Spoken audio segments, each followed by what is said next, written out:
নমস্কার বন্ধুরা, তোমাদের সবাইকে ব্লগার দিয়ে অফিসিয়াল চ্যানেলে অনেক অনেক স্বাগত। তো তোমরা সবাই কেমন আছো? আশা করছি সবাই ভালো আছো এবং সুস্থ আছো। তো আজকের ভিডিওটা করছি আমি জাম মাখা। তো তোমাদের আগের দিন তো দেখিয়েছিলাম যে আমাদের বাড়িতে জাম গাছ রয়েছে, সেখান থেকে জাম পেড়ে ঠাকুরকে পুজো দিয়েছিলাম। তো সেখানে শুধুমাত্র দুটো জাম পেড়েছিলাম, আজকে বেশ কয়েকটা জাম পেড়েছি। তো সেই জাম মাখা করব, তো ভাবলাম জাম মাখাটা আজকে তোমাদের সাথে শেয়ার করি। তো আজকে সকাল সকাল রবিবারের দিন সব কাজ হয়ে গেছে, দেখো সকালে সব কাজ সেরে নিয়ে তারপর বসলাম জাম মাখা করার জন্য। আর একটু গরমের মধ্যে ঝাল ঝাল টকটক খেতে কিন্তু ভালোই লাগে, তো সেই জন্য আজকে এটা বানাচ্ছি। চলো তাহলে শুরু করি। এইদিকে যে জামগুলো দেখতে পাচ্ছো, এই জামগুলো হচ্ছে গাছ থেকে পেরেছিলাম সকালবেলা। সবগুলো আমি আগে থেকে ধুয়ে নিয়েছি। আর এদিকে নিয়েছি লবণ লবণ চিনি আর লঙ্কা। ঝাল যেহেতু কম খাই তাই দুটো লঙ্কাই নিয়েছি। সবটা সামান্য একটু একটু একটু করে ফাটিয়ে দেবো, কারণ মশলা মানে লবণ আর চিনি আর ঝালটা যদি ভেতরে না যায় তাহলে কিন্তু খেতে একদমই টেস্টি লাগবে না। তার জন্য করলাম কি, হাত দিয়ে সামান্য সামান্য করে ফাটিয়ে দিচ্ছি সবগুলো। এখনও জানো তো গাছে অনেকটাই জাম রয়েছে, সবগুলো জাম এখনও শেষ হয়নি, আর সবগুলো এখনও পাকেনি, আরও কিছু বাকি রয়েছে জাম পাকার জন্য।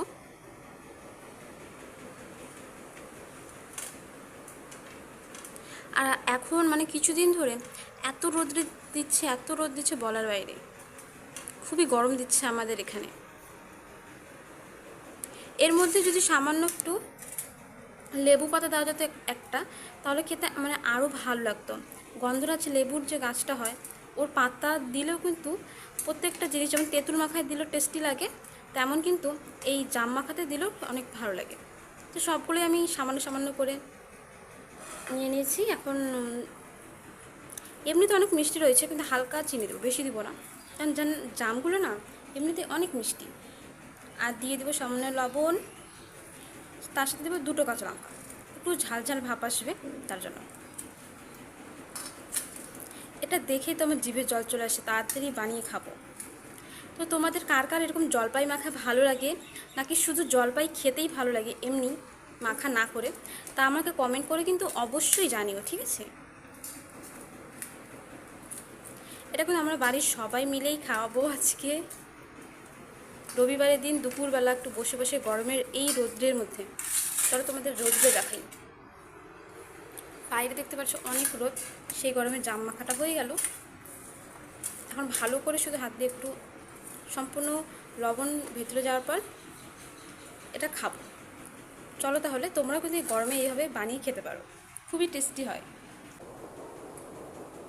আমি খেতে বসে পড়েছি, বাকি যখন যে আসবে তখন আমার কাছে বানিয়ে দেবো।